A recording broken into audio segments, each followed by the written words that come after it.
আল্লাহর বান্দা আমার নবীকে মুহাব্বতকারী তার কথা আমি আপনাদেরকে একটু বলি।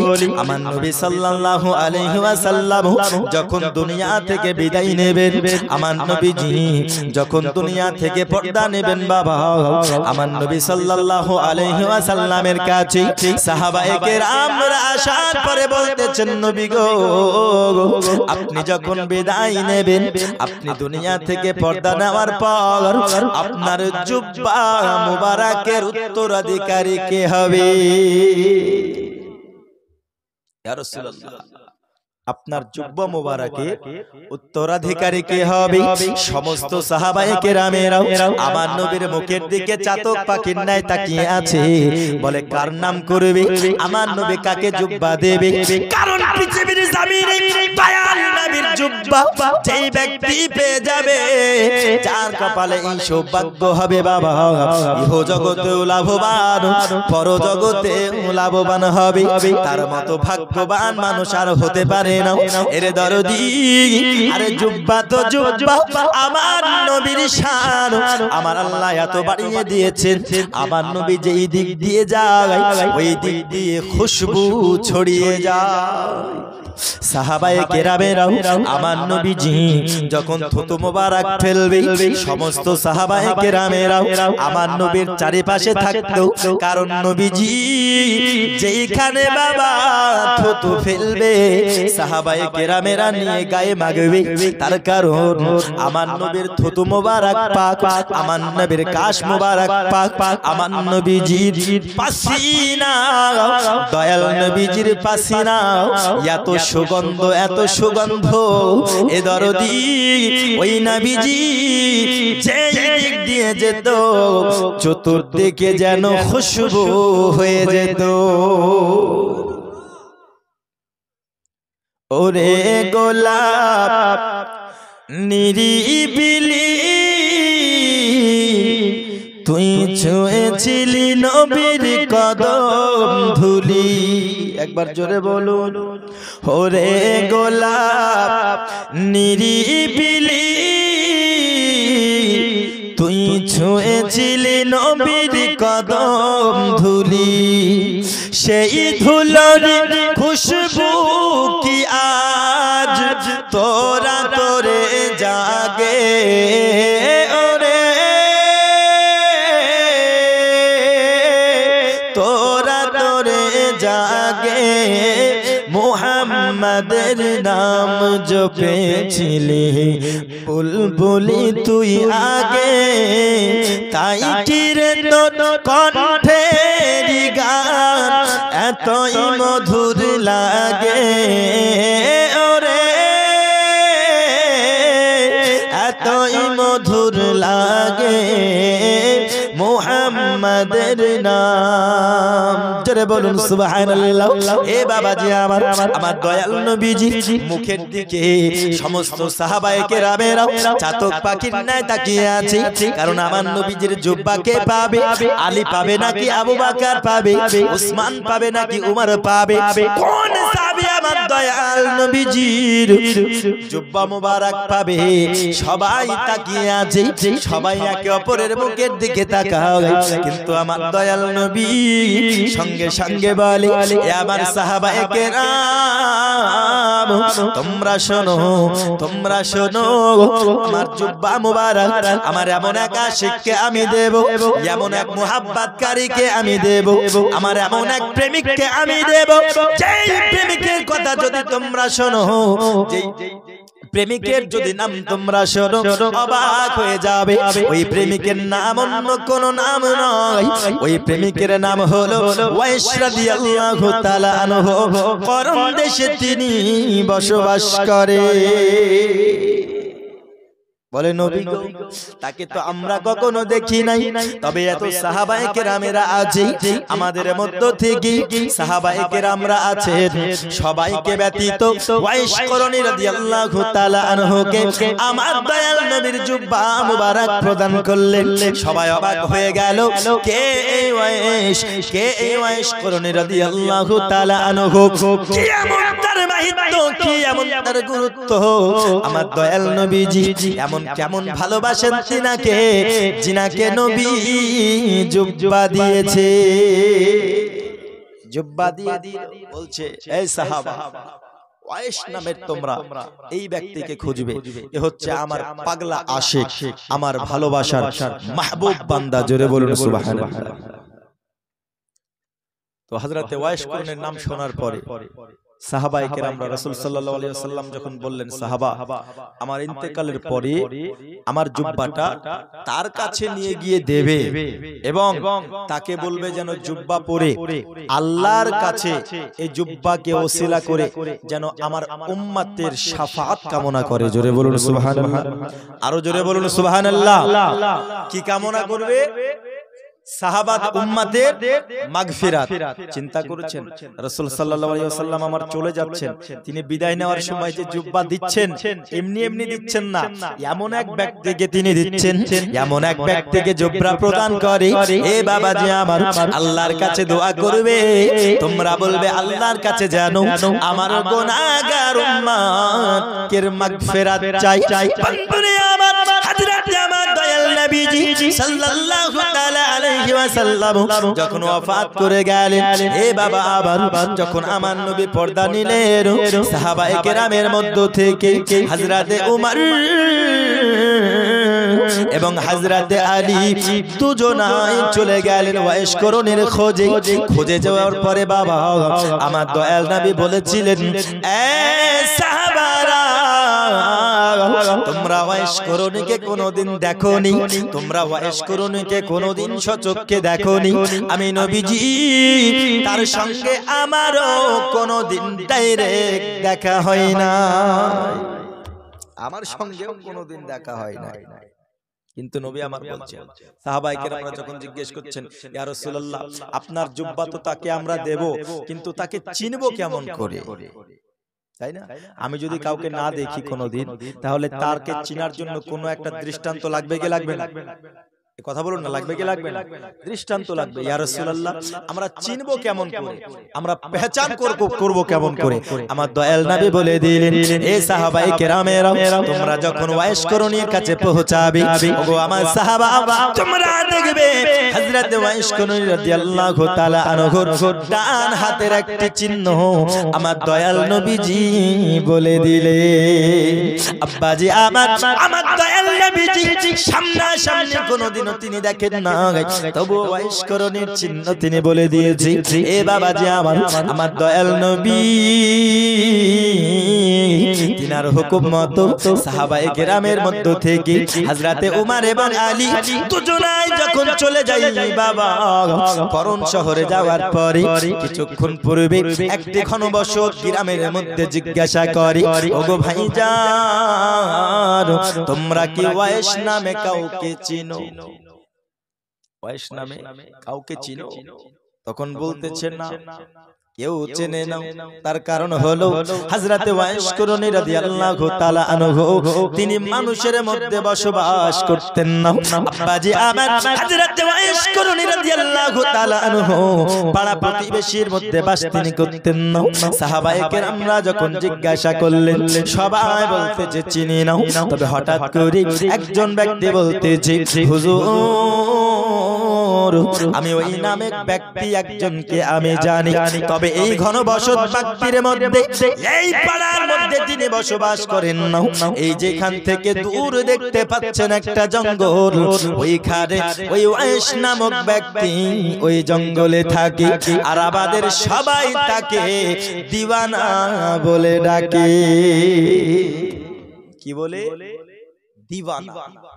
এই যেমন তেমন দিওয়ানা নয়, আমার নবীর প্রেমের দিওয়ানা। জোরে বলুন সুবহানাল্লাহ, আরো জোরে হবে না সুবহানাল্লাহ? হাইরে নবীর প্রেমের পাগল যারা প্রেম খেলা খেলে, আরো জোরে হবে না?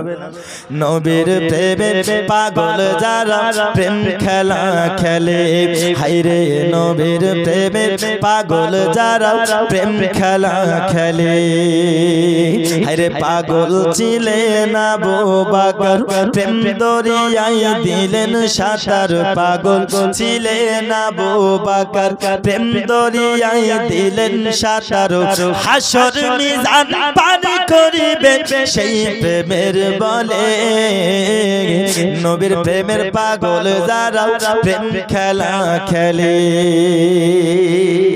আরে হানজালা এক পাগল ছিল নবীর প্রেমে জীবন দিল হানজালা এক পাগল ছিল নবীর প্রেমে জীবন দিল গোসল করাইল তাদের ফেরেশতার দলে গোসল করাইল তাকে ফেরেশতার দলে নবীর প্রেমের পাগল যারা প্রেম খেলা খেলে হায়রে নবীর প্রেমের পাগল যারা প্রেম খেলা খেলে জোরে বলুন সুবহানাল্লাহ ও হুজুর হযরত ওয়াইস করণীকে দিওয়ানা বলে ডাকতেছে আব্বাজি আবার হযরত উমর ফারুক এবং আলী তিনারা চলে গেলেন জঙ্গলের দিকে যাওয়ার পরে দেখতেছেন হযরত ওয়াইস করণী রাদিয়াল্লাহু তাআলা আনহু তিনি ইবাদতে মাশগুল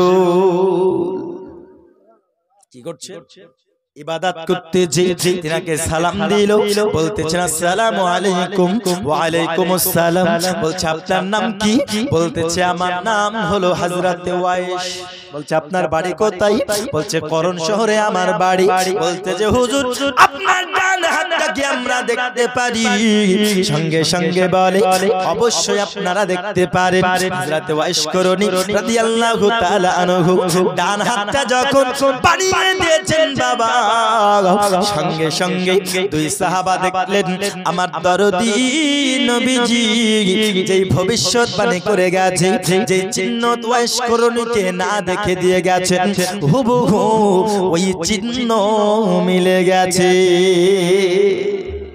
ওই চিহ্ন মিলে গেছে এখন আপনি যদি আমাকে না দেখেন আপনি কি বলতে পারবেন আমার এই কাঁধে তিল আছে কি নাই কোথায় কি আছে কি নাই কোথায় কি চিহ্ন আছে আপনি বলতে পারবেন বলতে পারবে তাহলে আপনি নবীর মতো কেমন করে হলেন আপনি যদি বলতেই না পারেন বলছেন নবী আমার মতো আমি নবীর মতো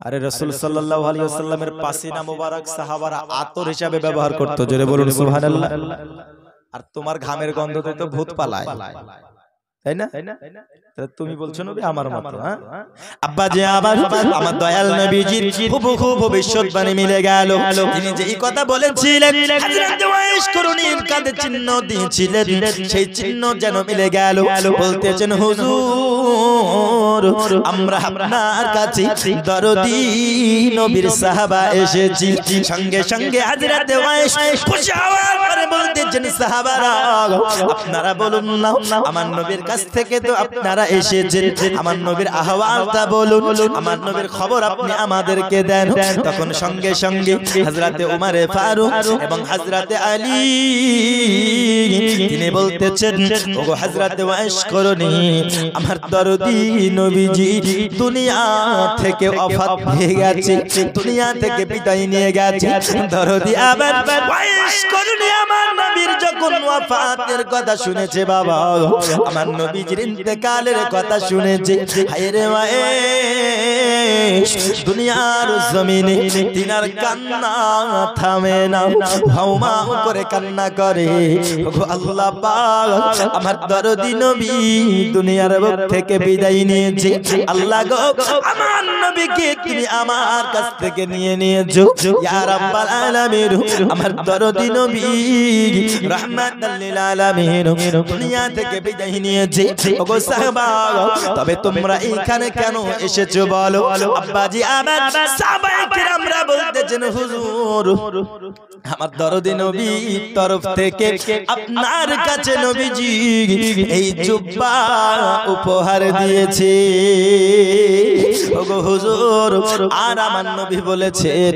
এই জুব্বা উপহার দেওয়ার সময় ওগো সাহাবারা এই জুব্বা ওয়াইসকে দেওয়ার পরে বলবে হযরত ওয়াইস যেন জুব্বার খাতিরে জুব্বার সিলাই আমার আল্লাহর কাছে গুনাহগার উম্মতের সুপারিশ করে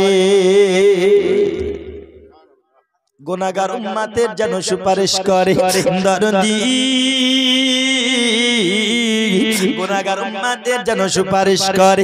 আব্বাজি আমার হযরত আলী এবং উমরকে বললেন আপনারা এখানে থামুন, জুব্বাটি নিয়ে নিলেন। হে বাবাজি আমার, জুব্বাটি নেওয়ার পরে কিছুক্ষণ দূরে তিনি চলে গেলেন। বাবা দূরে যাওয়ার পরে সঙ্গে সঙ্গে তিনি নামাজ অবস্থায় হয়ে গেল, আল্লাহর কাছে দোয়া করতেছেন। সিজদায় পড়ার পরে বলতেছেন আল্লাহ আমি তোমার নবীর জুব্বা পেয়েছি, ওগো মাবুদ আমি এত গুনাহগার, আমার মত নগণ্য ব্যক্তি। হে বাবাজি আমার শুনুন, বাবা সোনামানি হযরতে ওয়াইস করনি সাহাবায়ে কেরামদের কাছ থেকে কিছুটা দূরে চলে গেল।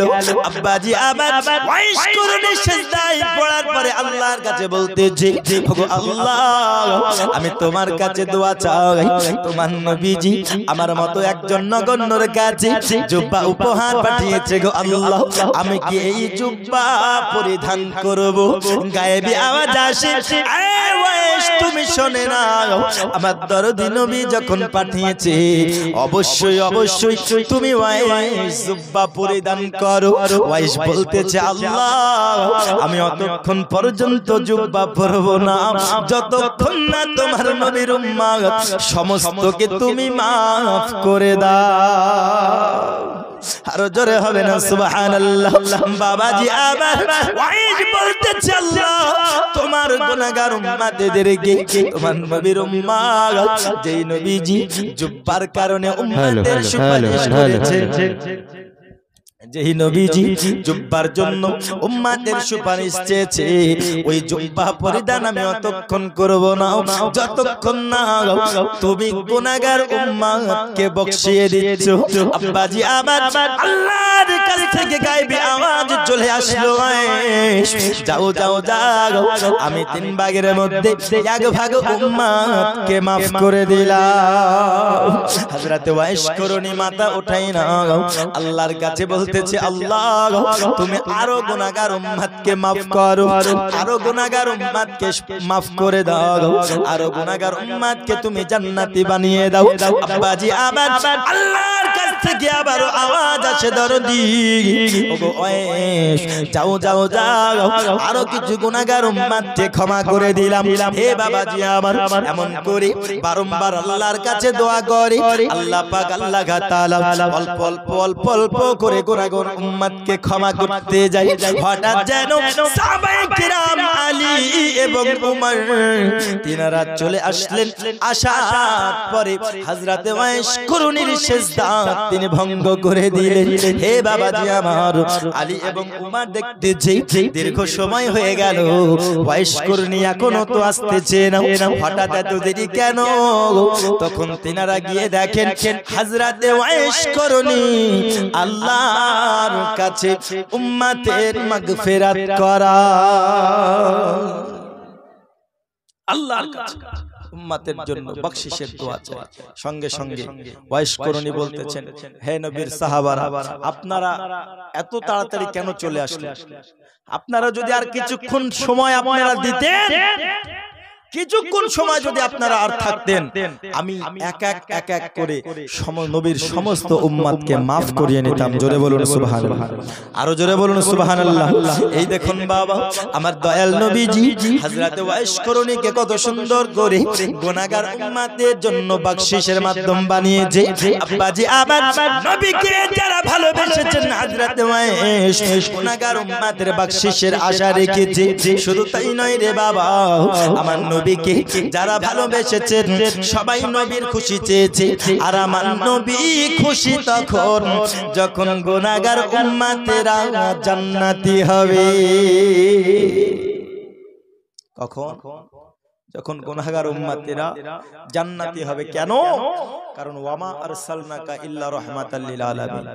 আল্লাহ বলছেন হাবিব আমি আপনাকে দুনিয়ার বুকে পাঠাই নাই, কিন্তু পাঠিয়েছি সারা জগতের রহমত করে, দরদি করে, দয়াবান নবী করে পাঠিয়েছি। তাহলে যেই নবী আমাদের জন্য দরদি, আচ্ছা বলুন তো পিতা মাতা দুনিয়ার বুকে দরদি হয় কি হয় না? কথা বলুন না, হয় কি হয় না? তো পৃথিবীর বুকে মা সন্তানের কষ্ট সহ্য করতে পারে? কথা বলুন পারে? পারে না।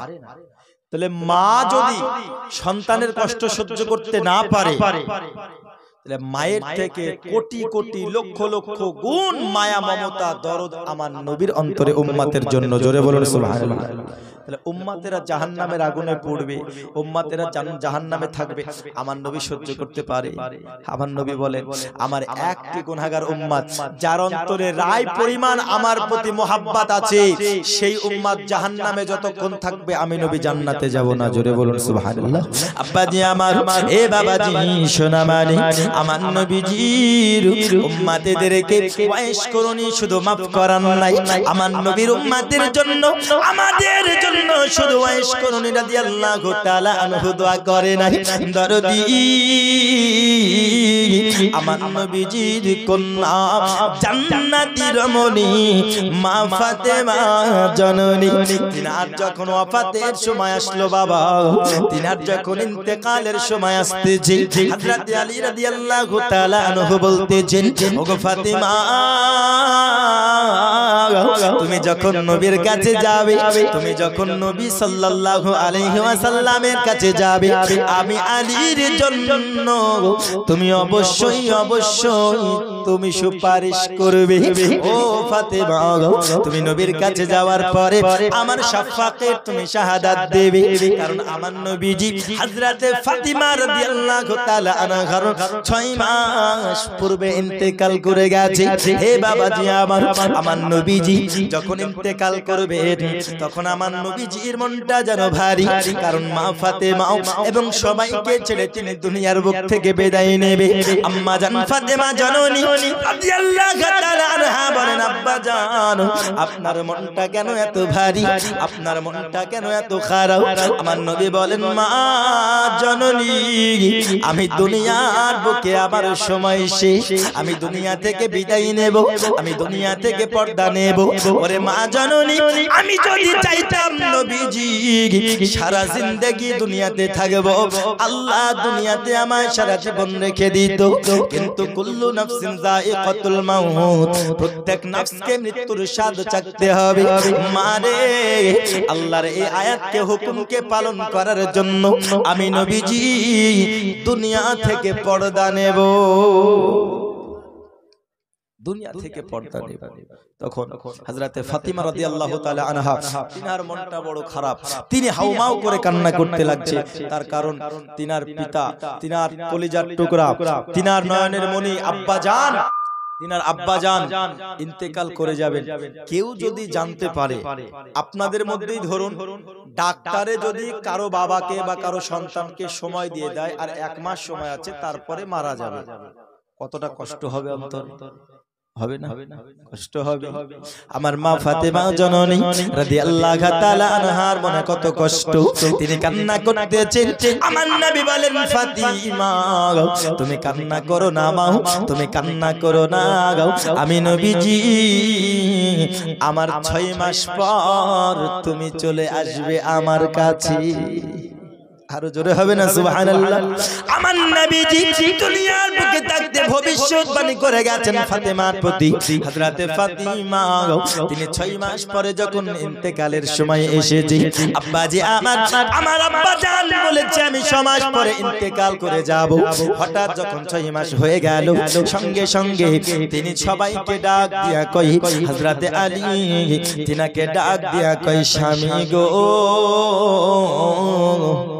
আমি ফাতেমা যখন আমি মারা যাব গো স্বামী, আমার চারিপাশে কেউ যেন হাউমাউ করে চিৎকার করে কান্না না করে গো আমার স্বামী, আমি যখন মারা যাব ফাতিমা, আমার চারিপাশে কেউ যেন আমার চেহারা না দেখে। ও স্বামী, আমি যখন মারা যাব কেউ যেন আমার জন্য বুকে থাবড়িয়ে থাবড়িয়ে না কান্না করে। তার কারণ বাবা, এখনকার জামানায় এই রকম মহিলা অনেক দেখতে পাওয়া যায়, পাওয়া যায় না? কথা বলুন, ইকোটা একটু কমিয়ে দিন। দেখতে পাওয়া যায় কি, কেউ যখন মারা যায় তো আমার বাপ গেল, আমার মা গেল বলে একবারে বুকে এমন ভাবে থাবড়িয়ে সেজদা মারে, আর এমন ভাবে আপনার কান্না করতে শুরু করে দেয়, মনে হচ্ছে ওরই শুধু একা মা মারা গেছে, আর কারোর মা মারা যায় না। কিন্তু মনে রাখবেন, শোক পালন করতে হবে, দুঃখ প্রকাশ করতে হবে ঠিক, কিন্তু এমন আচরণ করা যাবে না যেটাতে আল্লাহ নারাজ হয়ে যাবে। আপনি শোক পালন করুন, তার জন্য দোয়া করুন। এমনও ব্যক্তি আছে কান্না করতে করতে করতে করতে মনে হয় যে ওকে ভূতে ধরেছে, মনে হয় না ভূতে ধরেছে, এরকম মনে হয়। কিন্তু হযরতে ফাতিমা রাদিয়াল্লাহু তাআলা আনহা বলে, ওগো আমার স্বামী আলী, কেউ যেন এইরকম বুক না থাবড়ায়, কেউ যেন এইরকম হইচই না করে, আমার চারিপাশে কোন পুরুষ যেন আমার চেহারা না দেখে। স্বামী, ও আমার স্বামী, আমায় অল্প বিস্তর মানুষের জানাজার মধ্যে আমায় দাফন করবে। স্বামী গো, আমি ফাতেমা, আমি যখন মারা যাব আমার কাফনের কাপড়ের মধ্যে এই যে দেখতে পাচ্ছেন একটি কাগজ, এই কাগজটা রেখে দেবেন। জোরে বলুন সুবহানাল্লাহ। ও আমার স্বামী আলী, আর আপনার কাছে আমি ফাতিমা এটা বলে যাচ্ছি গো স্বামী, আপনার কাছে আমানত দিয়ে যাচ্ছি, আপনি ওই কাগজটা খুলে দেখবেন না। ও গো স্বামী আলী, আপনি ওই কাগজটা খুলে দেখবেন না। আব্বাজি আমার হযরত আলী বলেন, ফাতিমা, তোমাকে নবীর ওস্তা থাকি, তোমাকে নবীর কসম দিয়ে বলি ফাতেমা, তুমি আমায় বলো না ওই কাগজে কি লেখা আছে? নূরে মুহাম্মদ রাসূল আরবি নায়েবে পরওয়ার, জিবরাইল চুমে যার দরবার। জোরে বলো নূরে মুহাম্মদ রাসূল আরবি নায়েবে পরওয়ার, জিবরাইল চুমে যার দরবার। লাম থেকে হয় লা ইলাহা, আলিফ থেকে হয় আল্লাহ, মিম থেকে হয় নামে মুহাম্মদ যিনি রাসূলুল্লাহ। লাম থেকে হয় লা ইলাহা, মিম থেকে হয় মুহাম্মদ, ফে থেকে হয় ফাতিমা খাতুন বেটি রাসূলুল্লাহ। শহীদ আজম ইমাম হুসাইন নওয়াজ জিবরাইল চুমে যার দরবার। নূরে মুহাম্মদ রাসূল আরবি নায়েবে পরওয়ার, জিবরাইল চুমে যার দরবার। জোরে বলুন, যার কদম পড়িলে জমিনে দুনিয়ার হয় মেরাজ,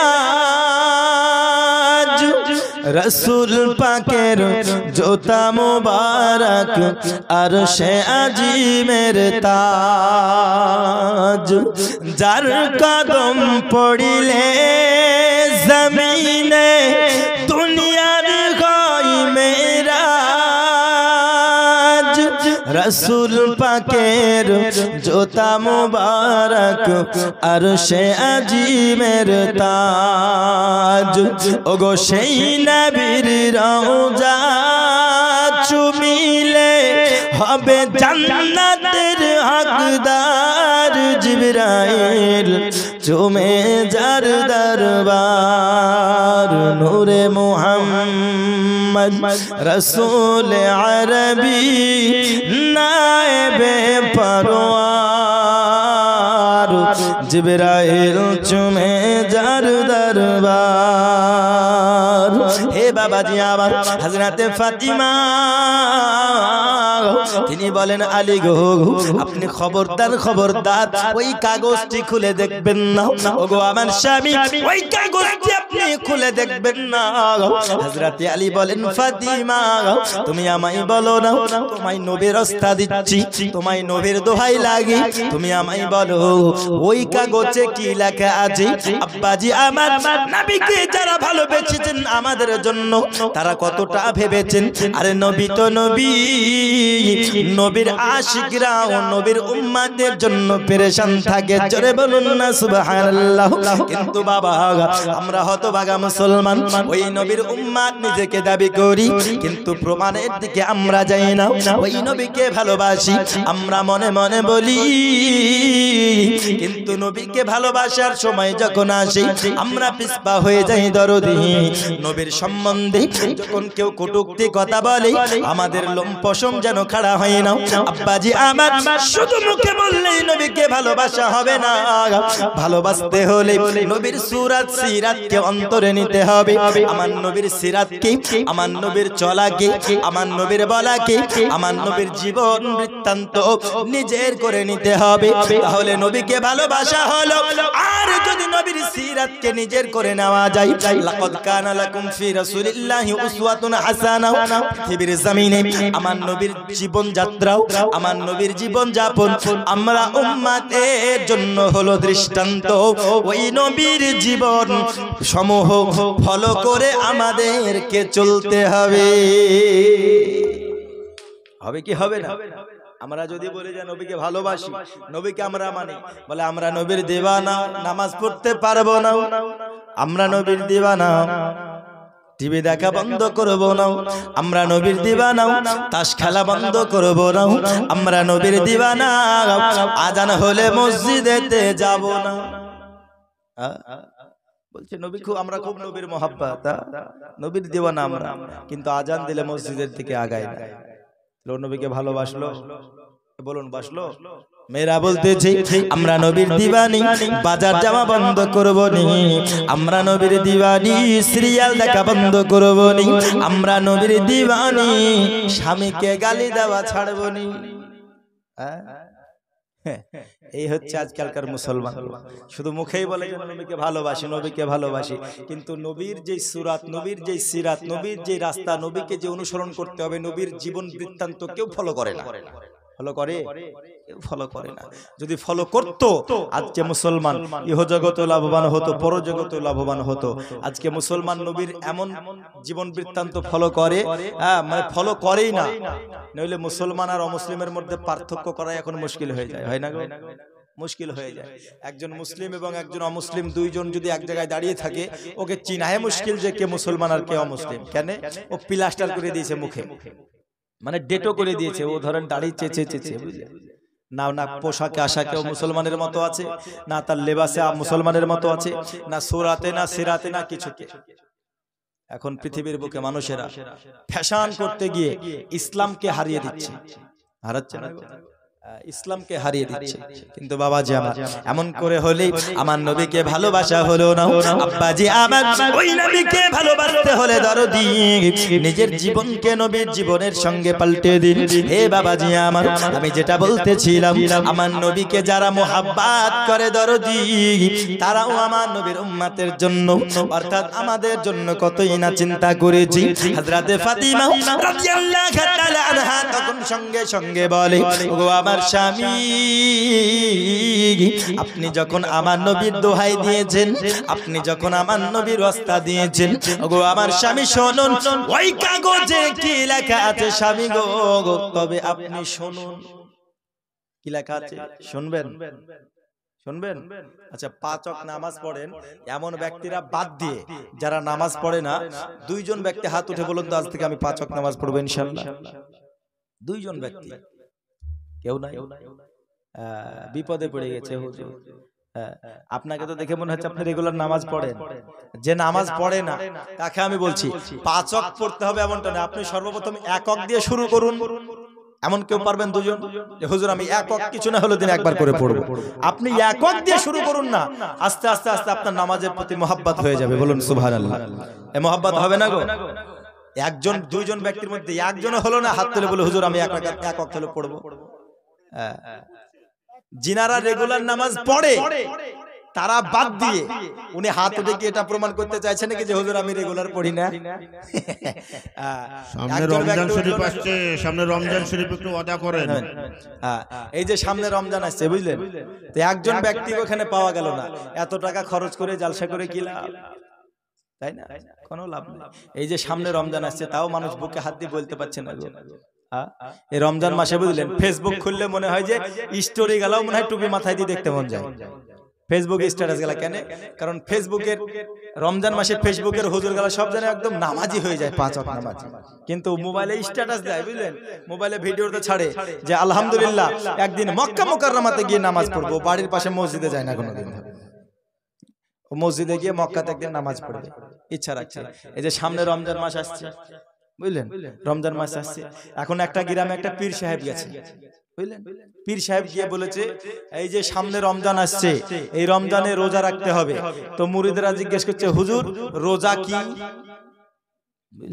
বলছে হুজুর রোজা কি? তো বলছে রোজা সকালবেলায় সেহরি খাবে, সারাদিন অনাহারে থেকে সন্ধ্যাবেলায় আবার খেতে পাবে। তো হুজুর কি আসলে? তো রমজান আসলে বুঝলেন, রমজান আসলে সারাদিন খেতে পাওয়া যায় না। তো হুজুর কতদিন? তো টানা 1 মাস। কয়দিন হয় গো? রমজান মাস কয়দিন? টানা 1 মাস খেতে পারবে না। তাই নাকি হুজুর? তো ঠিক আছে হুজুর বিড়ি খেতে পাওয়া যাবে? বলছেন না, কিছু খেতে পাওয়া যাবে না, বিড়ি গুল সিগারেট খৈনি কিছু খেতে পাওয়া যাবে না, একদম আহার করা নিষেধ। তাই না গো, আহার করা নিষেধ।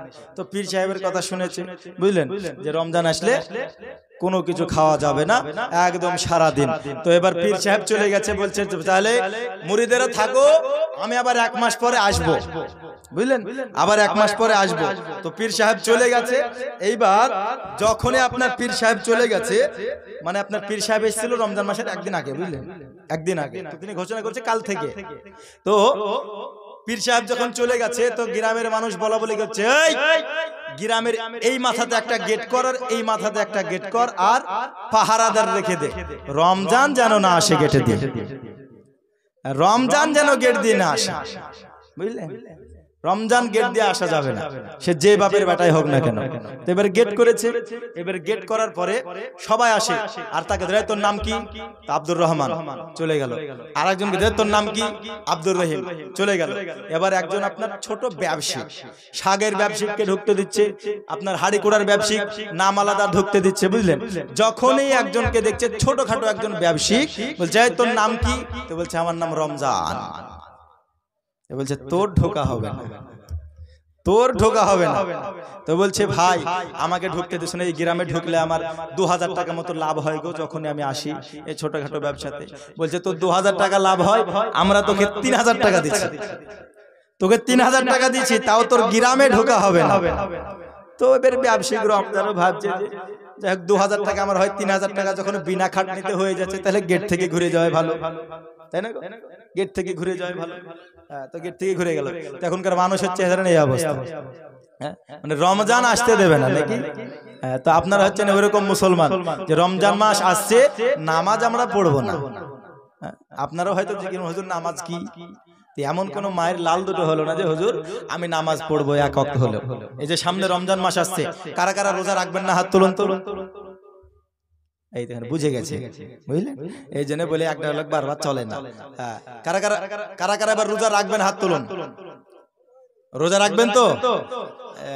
এই দেখেন আর রাখবেন না, মনে হয় একজনের দুটো করে হাত তুলছে, তো মনে হচ্ছে মেলাগুলো মানুষ হাত তুলেছে। আব্বা যে আমার ভালো করে বুঝুন বাবা, আমার নবীকে মুহাব্বত করতে হলে আমার নবীর হুকুম হাকাম মানতে হবে, আমার আল্লাহকে মানতে হলে আল্লাহর হুকুম হাকাম মানতে হবে।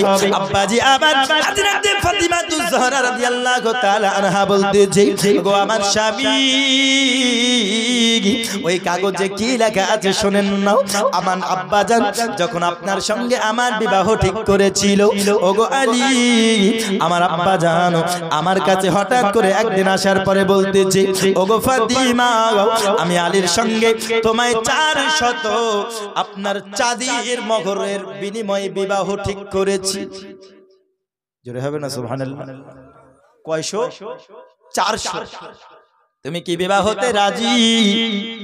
ফাতেমা বলতেছেন, আব্বা জান, আলী আমার মঞ্জুর, আলীকে আমি কবুল করব, কিন্তু এই মোহর আমার কবুল নয়। জোরে বলুন সুবহানাল্লাহ। এই মোহর আমার কবুল নয়, এই মোহর আমি নেব না, এই মোহরে আমি সন্তুষ্ট না, এই মোহরানাতে আমি সন্তুষ্ট না। আব্বাজি আমার দয়াল নবীজি বলতেছেন, ফাতিমা তাহলে তুমি কি করবে? আল্লাহর তরফ থেকে জিবরিল আমিন আসার পরে বলতেছে, ওগো জিবরিল, তুমি বলে দাও ফাতেমা আমার নবীর কাছে যাও এবং ফাতেমাকে জানো আমার দয়াল নবীজি খবর দিয়ে দেয়।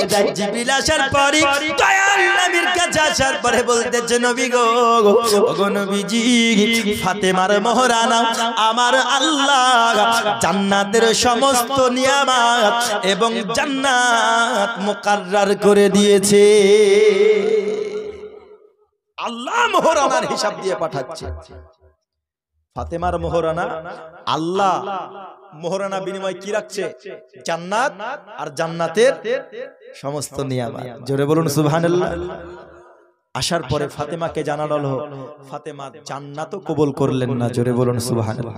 হায়রে মুসলমান, আজকে যদি আপনাদেরকে বলি একটা আমল আছে করলেই জান্নাতে যাবে, ওই আমলটা মনে হয় আপনারা দিনরাত করবেন। কেন? বলে রে বাপরে জান্নাত পাচ্ছি, তাই না? আমরা সবকিছু তো করছি জান্নাতের জন্য, তো জান্নাত আমরা পাচ্ছি, তো জান্নাতে যাওয়ার এই আমলটা আমরা করবো না, তাই হয়? কারণ জান্নাতে যাওয়ার নেশা সবারই আছে, নাকি গো? আছে না নাই? জান্নাতে যাবেন? এই দেখো, জান্নাতে যাবে কিন্তু মসজিদে যাবে না। জান্নাতে যাবে কিন্তু মসজিদে যাবে না। তো জান্নাতে আমরা যাওয়ার জন্য সবাই পাগল, কিন্তু দেখুন নবীর বেটি ফাতেমা তিনি জান্নাতকে অস্বীকার করে দিলেন। জান্নাতকে তিনি ফিরিয়ে দিলেন, বললেন, আব্বা জান, আমি জান্নাতও নেব না, আমি জান্নাতের নিয়ামতও নেব না। কারণ তিনি জানেন বাবাজি, হযরতে ফাতেমা জান্নাত আর কি নেবে, তিনাকে জান্নাতের রমণী আমার আল্লাহ বানিয়েছে। হে আমার বাবাজি, হযরতে ফাতিমা রাদিয়াল্লাহু তাআলা আনহার কাছে আসার পরে আমার দয়াল নবীজি যখন বারংবার বলতেছি, তখন আমার ফাতেমা বলতেছে, আব্বা জান, আমি ফাতেমা মোহরানা হিসাবে কি চাই কি আপনি শুনবেন? ওগো ফাতিমা, তাহলে তুমি আমায় বলো না, তুমি মোহরানা হিসাবে কি চাও গো ফাতেমা? আব্বাজি আমার সঙ্গে সঙ্গে ফাতিমা তুজহরা রাদিয়াল্লাহু তাআলা আনহা বলতেছে, ওগো আমার আব্বা জান, হযরতে আলীকে তিনি মৃত্যুর পূর্বে কিন্তু বলছেন, বাবা মনে রাখুন, হযরতে আলীকে বলতেছেন, ওগো আলী আমার স্বামী, আমার যখন আপনার সঙ্গে বিবাহ আব্বা দিচ্ছিল, আমার আব্বা জান আসার পরে আমার কাছে যখন জান্নাত মোহরানা হিসাবে রেখেছিল, 400 চাঁদের মোহরানা রেখেছিল, আমি তবুও কবুল করি না। আমার আব্বা বলেছিল, ফাতিমা তবে তুমি বলো তুমি মোহরানা হিসাবে কি চাও? আমার ফাতেমা বলেছিলেন, আলী ও আমার স্বামী, আমি ওই সময় আমার নবীকে বলেছিলাম, ওগো নবীজি, ওগো আমার আব্বা জানো, আমি আলীকে বিবাহ করব যদি আল্লাহ, আমি বিবাহ করব আলীকে একটি মাত্র শর্তে, আমার মোহরানা কোনো জান্নাত হবে না, আমার মোহরানা কোনো টাকা পয়সা হবে না, আমার মোহরানা হলো উম্মতে মুহাম্মাদের শাফাআত। ইয়া রাসূলুল্লাহ, আমার মোহরানা হলো আপনার গুনাহগার উম্মতদের শাফাআত। আল্লাহ যেন আপনার গুনাহগার উম্মতদেরকে maaf করে দেয়। নবী গো, আমি আপনাই দেখেছি, আপনি যখন নামাজ পড়তেন উম্মতের জন্য কতই না অশ্রু ঝরাতেন। ও নবীজি, আমরা দেখেছি আপনি যখন মুনাজাত করতেন, আপনি উম্মতের শাফাআতের দোয়া করতেন। ওগো আব্বা জান, যতদিন আমি দুনিয়ার বুকে বেঁচে আছি, ওগো আব্বাজান, আমি আপনাই যখন দেখেছি সর্বদা আপনি উম্মাদের জন্য কান্না করেছেন। আব্বা গো, যেই উম্মাদ আপনার জন্য এত প্রিয়, আমি ফাতিমা তাদের কথা ভুলে যাব হতে পারে না গো আব্বাজান। যেই উম্মাদের জন্য আপনি চিরস্থায়ী কান্না করেছেন, চিরস্থায়ী আল্লাহর কাছে দোয়া করেছেন, ওগো নবীজি ওই উম্মাদের শাফাত হলো আমি ফাতেমার জন্য মোহরানা। জাগিলে তার গালে যেন মুক্তা ঝরে, আর শুইলে ঠোঁট জগিলে কি শব্দ করে। আমার নবী যখন দুনিয়ার বুকে চোখ খুলে থাকে, তিনার মুখ দিয়ে যেন মুক্তার মতো হাসি খুশি ঝরেন, আর তিনি যখন শুয়ে থাকেন বাবা, তিনার নাভি আমার ঠোঁট মুবারকটি যেন নড়তে থাকে, কখনোই বন্ধ হয় না। তাহলে ঠোঁট মুবারক নড়তে নড়তে কি বলে আমার নবী? জাগিলে তার গালে যেন মুক্তা ঝরে, আর শুইলে ঠোঁট জগিলে কি শব্দ করে। কি শব্দ করে কবি বলছেন, শুনি দিবারাতি উম্মতি উম্মতি উম্মতি উম্মতি, বলুন উম্মতি উম্মতি উম্মতি উম্মতি উম্মতি উম্মতি, শুনি দিবারাতি উম্মতি উম্মতি, শুনি দিবারাতি উম্মতি উম্মতি, একটিবার নাই কাজা, জোরে বলুন সুবহানাল্লাহ। একটিবার নাই কাজা, একটিবার নাই কাজা, আই তোরা দেখে যা, আই তোরা দেখে যা, আই তোরা দেখে যা, দেখে যা, আই তোরা দেখে যা। মা আমিনার কোলে দ্বাদশ চাঁদ দোলে, নূর দেখি কপালে, সুর শুনি তার গলে, আর বদন পাকি যা, আর বদন পাকি যা, আর বদন পাকি যা, আই তোরা দেখে যা, আই তোরা দেখে যাও, দেখে যাও, আই তোরা দেখে যাও, আই তোরা দেখে যাও। মাথায় ভরা মেঘা কেশি, জোরে বলুন সুবহানাল্লাহ। কেশ মানে চুল, মাথায় ভরা মেঘা কেশি, চক্ষু জোড়া রবি শশী। আচ্ছা, ভালো লাগছে আপনাদের গো? ভালো লাগছে? তো ভালো লাগলে আপনার ওই দিকে দূর দূরান্তে নোট দেয়, ভালো লাগলে খুশি হয়ে খুব নোট দেয়, বুঝলেন? তো আপনারা নোটও দিচ্ছেন না, ভোটও দিচ্ছেন না, তাহলে কি করে হবে? মাথায় ভরা মেঘা কেশি, চক্ষু জোড়া রবি শশী, মুক্তি ভরা মধুর হাসি, মুক্তি ভরা মধুর হাসি, তাজা গোলাপ শিশির ভেজা, আই তোরা দেখে যা, আই তোরা দেখে যা, আই তোরা দেখে যা, দেখে যা, আই তোরা দেখে যাও, আই তোরা দেখে যা। তু কুজা মন কুজা, তু কুজা জামান কুজা, জোরে বলুন সুবহানাল্লাহ। আমার ফাতেমা জননী রাদিয়াল্লাহু তাআলা আনহা তিনি আব্বাজানকে বলতেছেন, আব্বা যেই উম্মতের জন্য আপনি আরাম করতে করতে কেঁদেছেন, যেই উম্মতের জন্য আপনি জাগ্রত অবস্থায় থাকতে থাকতে কেঁদেছেন, সমস্ত অবস্থাতে কেঁদেছেন, ওগো আব্বাজান ওই উম্মতের জন্য আমি ফাতেমাও পেরেশান আছি। আব্বা গো আপনার গুনাহগার উম্মতের ক্ষমা হলো আমার জন্য মোহরানা। এই হচ্ছে ফাতেমা জননী।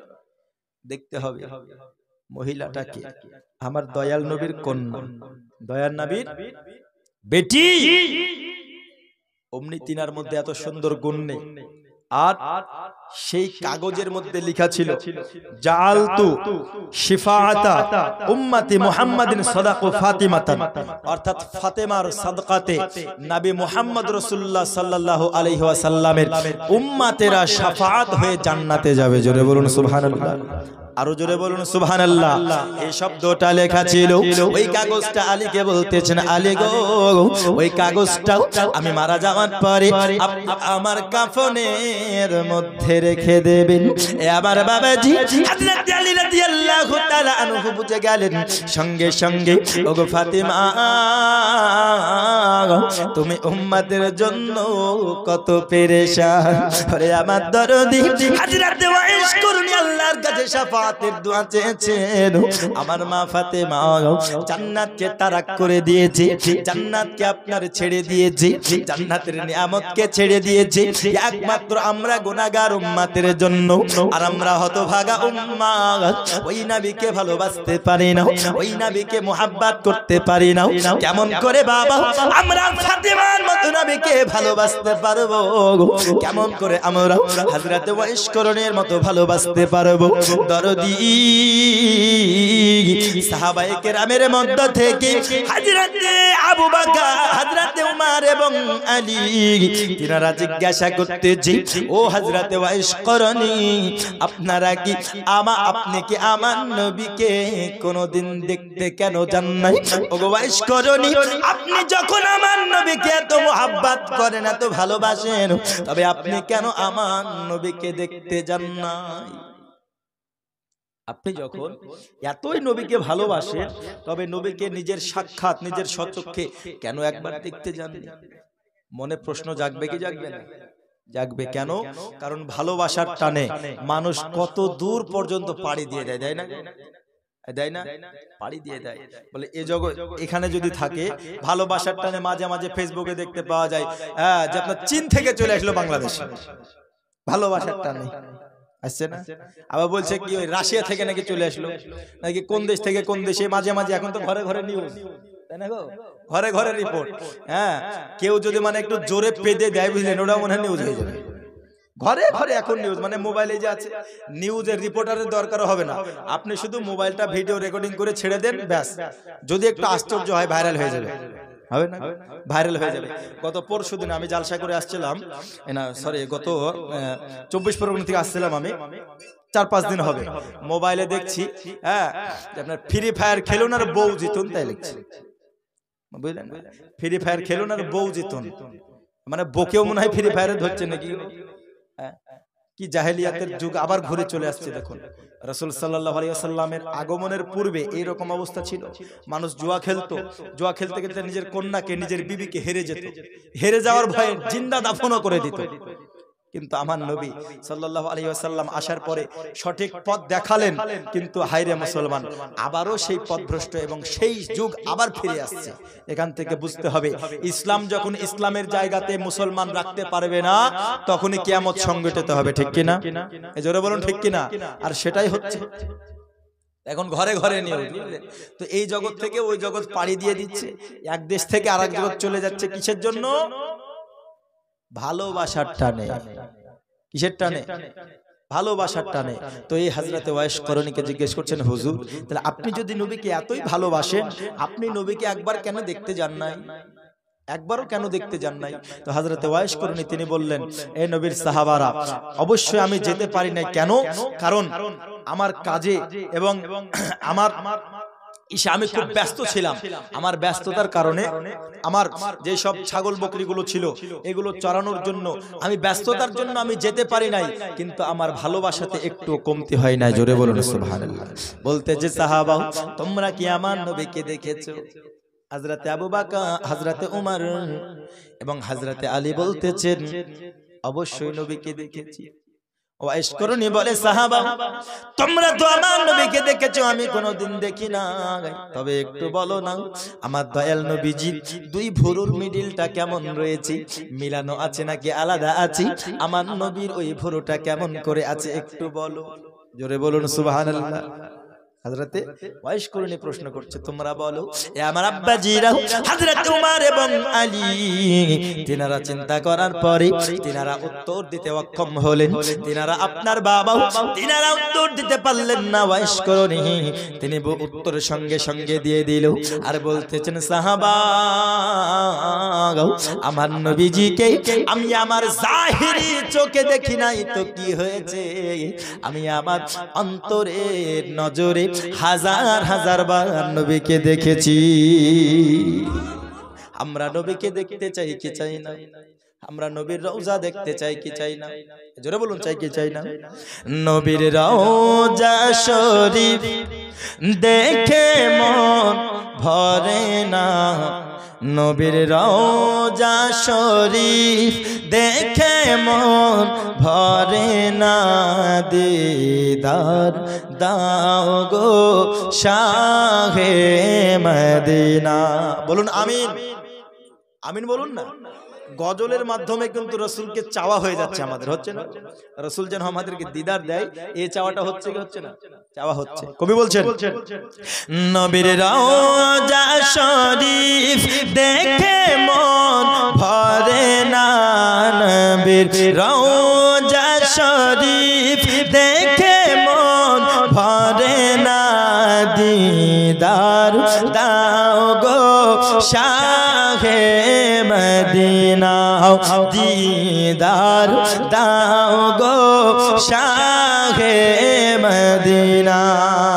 জোরে বলো আরশের মেহমান করেছেন আল্লাহ, কত সাত কত মান মোর কামলিওয়ালা, ও গো মদিনাওয়ালা করো করুণা, ও গো মদিনাওয়ালা করো করুণা, দিদার দাও গো শাহে মদিনা। সকল বলে আল্লাহুম্মা আমিন। বিরাদরান ইসলাম, আমার নবীজি সাল্লাল্লাহু তাআলা আলাইহি ওয়াসাল্লামের উম্মতের জন্য আমার নবীকে যারা ভালোবেসেছেন সকলেই কিন্তু আমার নবীর উম্মতের জন্য ভেবেছেন। জোরে বলুন সুবহানাল্লাহ। কিন্তু আমরা হচ্ছি নবীর উম্মত, সেই নবীকে ভালোবেসে নবীর উম্মতের জন্য ভাবা তো দূরের কথা, নিজের জন্যই তো ভাবার টাইম নাই। যদি টাইম থাকতো আজকে মুসলমান মসজিদে জায়গা দেওয়া যেত না, ঠিক কিনা? মসজিদে জায়গা দেওয়া যেত না। আজকে যদি ধর্মের কথা ভাবতো, নিজের কথাও ভাবতো যে আমি নবীর উম্মত, এই যে নবীর মাজলিস চলছে এখানে, এইখানেও জায়গা দেওয়া যেত না। এই গ্রামটার নাম কি গো? নরনারায়ণপুর। এবার কি নাম গো? প্রথম শুনছি। আমাকে ফোন করার সময় একবার বললো নামটা, বুঝলেন তো? নামটা আমি লিখে নিই। আজকে প্রোগ্রাম আসবো মনে আছে শুধু দৌলতাবাদ। দৌলতাবাদ থেকে 9 কিলোমিটার। তো আমি যে গুগল ম্যাপে লিখবো তো আর মানে মনে থাকছে না, ভুলে যাচ্ছি। আবার একবার হযরতকে ফোন করলাম, এই যে হাফেজ সাহেব ছিলেন, মিনারুল সাহেব, ফোন করলাম, উনি আমাকে বললেন, হ্যাঁ ইউসুফ সাহেবকে ফোন করলাম, বলার পরে আবার যখন দৌলতাবাদে পৌঁছাবো কাউকে জিজ্ঞেস করে আসবো, জিজ্ঞেস করলে রাস্তা দেখিয়ে দেয় না, আবার ভুলে গেছি। মানে এমন নাম মনে থাকছে না, বুঝলেন তো? নরনারায়ণপুর, তাই না? যাক, এবার মনে থাকবে। হ্যাঁ, এবার হয়তো মনে থাকবে, আলহামদুলিল্লাহ, এবার হয়তো মনে থাকবে। তো এই নরনারায়ণপুরের মানুষ নিশ্চয় জনসংখ্যা অনেক আছে না নাই? সবাই যদি এখানে আসতো জায়গা দেওয়া যেত? জায়গা দেওয়া যেত না। কিন্তু দেখুন ভালো কাজে মানুষ নাই, কিন্তু নাচ গান এগুলো যদি হতো তাহলে কিন্তু মানুষ আর অভাব থাকতো না। এই যে 10টা 11টা বাজতে চলছে, এই মুহূর্তে কিন্তু অনেকের ভুলন চলে আসবে, ঘুম চলে আসবে, আসবে না? ঘুম চলে আসবে। আর যদি ডিজে জেবিএল বাজিয়ে দেয় শোনে, তাহলে তোর ঘুম আরাম হারাম হয়ে যাবে। হ্যাঁ, মানে চলো নাচানাচি হবে। এই যে পৌষ মাসে ফিস্ট করে যারা, ডিজে বাজায়, কি বাজায়? ডিজে। ডিজের আমি একটা ফুল ফর্ম বের করেছি, বুঝলেন? ডি আর জে মানে ডাইরেক্ট জাহান্নাম। যারা ডিজে বাজাবে ডাইরেক্ট জাহান্নামে যাবে, ঠিক না? আর ডি মানে হচ্ছে ডাইরেক্ট, জে হচ্ছে জাহান্নাম, মানে ডাইরেক্ট জাহান্নামে চলে যাবে। তো ডিজে গান বাজালে রাতে রাত পার করে দিচ্ছে। ভরপুর কনকনি ঠান্ডা, বুঝলেন? করকনি ঠান্ডা, ও মনে হয় পেশাব ভিড়ে ভয়া পানিও লাই না, এমনই ঠান্ডা। হ্যাঁ, এই ঠান্ডাতেও কিন্তু রাত কাটিয়ে দেয় নাচানাচি করে। কিন্তু দেখুন আলহামদুলিল্লাহ এখনো তো ঠান্ডা নাই, কিন্তু তবুও দেখুন মানুষ নাই। কেন? মানুষ এখন দিন থেকে সরে যাচ্ছে, ঠিক কিনা? জাহেলিয়াতের যুগ আবার ফিরে আসছে। মানুষকে যে মরতে হবে বাবা, একটু মরণের চিন্তাটা করুন, একটু মরণের চিন্তাটা করুন। কেন? কারণ ছোট বড় বুড়ো সবাই কখন কে মারা যাবে কেউ বলতে পারবে না। পারবে? আজকে আমরা নবীকে ভালোবাসছি না, আজকে ঈমানটা আমরা মজবুত করছি না, আজকে থেকে আমরা নামাজ শুরু করছি না। সামনে রমজান মাস আসছে, আমরা ভাবছি সামনের মাসে আমরা রোজা রাখবো না, পরের বছর থেকে আমরা রোজা রাখবো। পরের বছর থেকে আমরা রোজা রাখবো। পরের বছর যে আপনি বাঁচবেন এর কোনো গ্যারান্টি আছে? এজন্য বলুন, কোনো গ্যারান্টি আছে? আমার জানের কোনো গ্যারান্টি আছে? আপনাকে আমাকে দেখে মনে হচ্ছে হুজুর নওজওয়ান বয়স, অল্প বয়স, এখনো মেলা দিন বাঁচবে। আপনারা হয়তো মনে করতে পারেন যে আমার বয়স কম, এ হুজুর মনে হয় এখনো অনেক দিন বাঁচবে। কিন্তু মনে রাখুন বাবা, আমার বয়স কম তো কি হচ্ছে, আমি আগামী বছরের আগেও মারা যেতে পারি। পারে কি পারি না? আমাদের মধ্যে থেকে তরুণ বক্তা একজন, যার বয়স কি হয়েছিল, কিছুই হয়নি, তিনি ইন্তেকাল করে গেলেন। আজ বেশ কিছুদিন হলো, আপনারা হয়তো সকলেই শুনেছেন, অলরাউন্ডার বক্তা, জিনার ওয়াজ এবং জিনার গজল শুনে আমি মুজাক্কির হোসেন নিজেই তার ফ্যান হয়ে যায়, তার পাগল হয়ে যায়, যার নাম হচ্ছে জাকির হোসেন চতুর্বেদী। নাম শুনেছেন? চতুর্বেদী। তিনি ইন্তেকাল করে গেছেন। তিনার সঙ্গে আজ থেকে 2 বছর আগে মালদাতে আমার একটা প্রোগ্রাম ছিল, মথুরাপুর। ওইখানে তিনি যখন মাহফিল থেকে নামলেন, ওনার সঙ্গে আমি এসেছিলাম রাস্তা ওমরপুর, আপনার মোরগ্রাম পর্যন্ত। তো তিনি ওই মজলিসের শেষে আমাকে বলেছিলেন তিনার গালে কি একটা অসুখ ছিল, এবং তিনি এটাও বলেছিলেন যে ওই মাংস, গালের মাংস কেটে তিনি চেক আপ করতে পাঠাবেন। তো তারপরে তো আর যোগাযোগ সেইভাবে ছিল না, কিন্তু হঠাৎ দেখলাম যে তিনি ক্যান্সারের রোগে আক্রান্ত, এবং হঠাৎ তিনি আমাদেরকে ছেড়ে চলে গেলেন। আল্লাহ তিনাকে মাগফিরাত করুক, সকল বলে আল্লাহুম্মা আমিন। এখনো পর্যন্ত মোবাইলে যদি তিনার ওয়াজ বা তিনার গজল আমরা শুনি, তাহলে মনে হয় যে এখনো আমরা বিশ্বাস করতে পারি না যে তিনি আমাদের মধ্যে থেকে ইন্তেকাল করে গেছেন।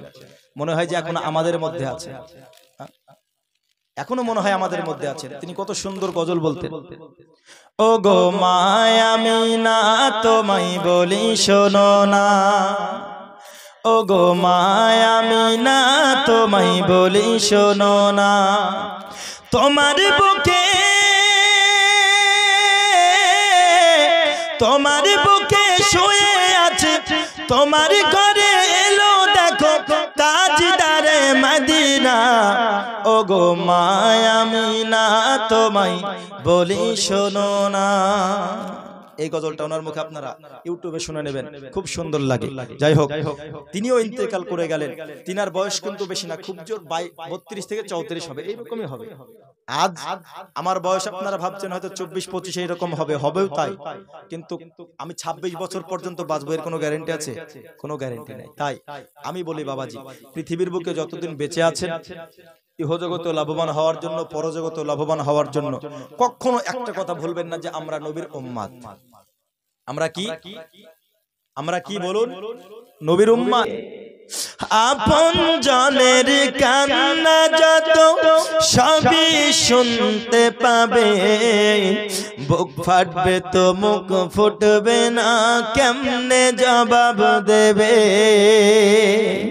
কি করে বোঝা খালি হাতে এসেছো তুমি? কিছু বলছেন? খালি হাতে এসেছো তুমি, যাবে খালি হাতে, শুধু একটি সাদা কাফন যাবে তোমার সাথে, ঠিক কিনা? আজকে দেখুন এই কবরে যারা শুয়ে আছে তারা কোনো ধন সম্পদ নিয়ে যায় নাই বাবা।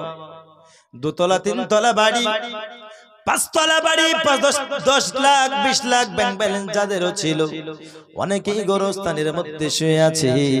হে আমার দরদি, যার 5 বিঘা 10 বিঘা জমি ছিল বাবা, তারাও কবরের মধ্যে শুয়ে আছে। আব্বাজি আমার, এখন যদি তাদেরকে ওঠানো যায় কাউকে চিনতে পারা যাবে না। দরদি আমার, আজকে যারা কবরের মধ্যে শুয়ে আছে বাবা, চিন্তা করে দেখুন, কোনো কিছু দুনিয়ার বুক থেকে নিয়ে যায়নি।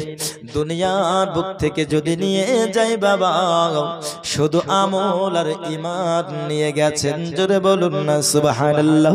হে আমার দরদি, দুনিয়ার বুকে আমরা মুসলমান, আমাদের বাবা ইন্তেকাল করে গেছে, আমাদের মা ইন্তেকাল করে গেছে, আমাদের আত্মীয় স্বজন দাদু দাদি আত্মীয় স্বজন ইন্তেকাল করে গেছে। আজকে কবরের মধ্যে তারা যারা শুয়ে আছে বাবা দরদি, তাদের জন্য আমরা হতভাগা মুসলমান মসজিদে গিয়ে 2 রাকাত নামাজ পড়ে দোয়া করতে পারি না। আমরা দোয়া করতে পারি না। বলে কেন? বলে হুজুর সময় নাই, আজকে চাকরিতে ব্যস্ত, কাজে ব্যস্ত, প্রতি কাজে ব্যস্ত। কিন্তু মনে রাখবেন বাবা, পৃথিবীর জমিনে আপনি যদি কারো জন্য দোয়া না করেন দরদি, কাল আপনি নিরাশ হয়ে কবরের মধ্যে থাকবেন। কাল আপনি কবরের মধ্যে হা করে যখন আপনি তাকিয়ে থাকবেন বাবা, কাল আপনার জন্য কেউ দোয়া করবে না। হে বাবাজি আমার, তাই দুনিয়ার জমিনে যতদিন বেঁচে আছেন উম্মাতের জন্য দোয়া করুন, আত্মীয় স্বজনের জন্য, বাবা মার জন্য দোয়া করতে থাকুন। আব্বাজি আমার, পৃথিবীর জমিনে যদি ঈমান আমলের সঙ্গে আমরা বিদায় নিতে পারি, ইহ জগতেও লাভবান হব, পর জগতেও লাভবান হব। হব কি হব না? 2 জগতে আমরা লাভবান হব। কিন্তু মুসলমান এখন অবস্থা হয়ে গেছে এই রকম, না নামাজ রোজা হজ যাকাত কালেমা কিচ্ছু আজকালকার মুসলমানের মধ্যে আছে, কিচ্ছু নাই। তাই বলে আপনার বাবাজি সোনামানিকেরা, আমি আপনাদেরকে বলি, প্রথমেই বলেছিলাম পৃথিবীর জমিনে ওয়ামা খালাকতুল জিন্না ওয়াল ইনসা ইল্লা লিয়াবুদুন। নারে তাকবীর। আওয়াজ কি আপনাদের? নারে তাকবীর, নারে রিসালাত, মাসলাকে আলা হযরত জনাব আবু সাঈদ রিজভী সাহেব। নারে তাকবীর, নারে রিসালাত। এই দেখুন তরুণ বক্তা, বুঝলেন? গলা শুনবেন তো মনে হবে যে না, এখানে মনে হয় গলাটাই একটা বক্স, গলাটা একটা বক্স, আর বক্স লাগবে না। হ্যাঁ, মানে মাইক ম্যানরা ভয় করে ইনি উঠলে মাইকে, বুঝলেন? হ্যাঁ, সেই কণ্ঠ এবং সেই গলা আল্লাহ পাক দিয়েছে। দেখে যেমন চিচিড়ে মনে হচ্ছে, গলা কিন্তু তা না, বুঝলেন? সময় সময় আপনার প্রোডাক্ট দেখে যা লাগে স্বাদ আলাদা হয়, হয় না? স্বাদ আলাদা হয়, বুঝলেন? আপনার তেঁতুল দেখতে যেমন, ওর স্বাদ আলাদা, তাই না? হ্যাঁ, তো কিছু কিছু জিনিস আছে দেখতে যেমন হয়, তার স্বাদটা, তার মাজাটা কিন্তু আবার আলাদা হয়। তাই বলে বাবাজি, তাই চেহারা দেখে কেউ ধোকা খেয়ে যাবে না। বলছেন যে হাট্টা খাট্টা চিকন চাকন হুজুর আসছে, কি বলবে? তো যখন বলবে শুরু করতে আপনি আল্লাহকে ডাকবেন, বুঝলেন? আল্লাহ। তো যাই হোক, আমার ঘড়িও বলছে আমার টাইম শেষ। আমি যেটা বলতেছিলাম আপনাদেরকে প্রথম থেকেই, যে ঈমান এমন একটি মূল জিনিস যে মানুষ বলে সুন্নিরা শুধু নবীর ভালোবাসা, নবীর ভালোবাসা ভালোবাসা করে। কেন করে? তার কারণ যারাই নবীকে ভালোবেসেছে তারাই লাভবান হয়ে গেছে। জোরে বলুন সুবহানাল্লাহ। হয়েছে কি হয় না? তারাই লাভবান হয়ে গেছে। যারা রাসূলকে মুহাব্বত করেছে তারা ইহজগৎ পরজগৎ 2 জগতেই তারা লাভবান হয়ে গেছে। আর যারা নবীকে ভালোবাসতে পারেনি তারা ইহজগতও বরবাদ, পরজগতও বরবাদ। কেন? কারণ যার মধ্যে নবীর মুহাব্বত নাই তার ঈমান, যারা বলেন ঈমান নাই। আর যারা নবীকে ভালোবেসেছেন তারা উম্মতের জন্য সব সময় কেঁদেছেন। আল্লাহ বলেন সর্বপ্রথম নিজে বাঁচো, তারপর অপরকে বাঁচাও। আমরা তো নিজেই বাঁচতে পারি না, তো অপরকে কেমন করে বাঁচাবো? তাই বাবাজি সর্বপ্রথম নিজে বাঁচা শিখুন, 5 ওয়াক্ত নামাজ পড়ুন। সামনে রমজান মাস আসছে, আলহামদুলিল্লাহ ইনশাআল্লাহ আমরা সমস্ত রোজাগুলি করব এবং তারাবিগুলো পড়বো তো ইনশাআল্লাহ। সকলে বলুন ইনশাআল্লাহ। আমি আয়াতে কারিমা তেলাওয়াত করেছিলাম, ওমা খালাকতুল জিন্না ওয়াল ইনসা ইল্লা লিয়াবুদুন। আল্লাহ বলেন আমি জিন এবং ইনসানকে সৃষ্টি করি নাই, একমাত্র করেছি আমার ইবাদতের জন্য। আল্লাহ পাক আল্লাহ তাআলা যেন আমাদেরকে সঠিক ইবাদত করার তৌফিক দান করুক। আরেকটি আয়াতে কারিমা তেলাওয়াত করেছিলাম, ওয়ামা আরসালনাকা ইল্লা রাহমাতাল লিল আলামিন। আমার আল্লাহ বলেন হাবিব আমি আপনাকে দুনিয়ার বুকে পাঠাই নাই, কিন্তু পাঠিয়েছি সারা জগতের রহমত করে। সেই দরদি নবীকে, যেই নবী আমাদেরকে ভালোবেসেছেন, যেই নবী আমাদেরকে চেয়েছেন, যেই নবী সর্বদা আমাদের কথা চিন্তা করেছেন, সেই নবীর উপরে ভক্তি ভরে ভালোবেসে আমরা সকলেই যেন দুনিয়া থেকে বিদায় নিতে পারি এবং মৃত্যুর আগে যেন কালেমা তাইয়্যিব লা ইলাহা ইল্লাল্লাহু মুহাম্মাদুর রাসূলুল্লাহ সাল্লাল্লাহু আলাইহি ওয়াসাল্লাম বলতে বলতে আমরা ইন্তেকাল করতে পারি। সকলে বলে আল্লাহুম্মা আমিন। আর একটু জোরে হবেন আল্লাহুম্মা আমিন। যাই হোক, আমি আমার বক্তব্য এখান থেকে করলাম ইতি। বলা ভাষার মধ্যে যদি হয়ে থাকে ত্রুটি, আল্লাহ রাসূলের কাছে ক্ষমা প্রার্থী। আস্তাগফিরুল্লাহ রব্বি মিন কুল্লি যামবি ওয়া আতুবু ইলাইহি লা হাওলা ওয়ালা কুওয়াতা ইল্লা বিল্লাহিল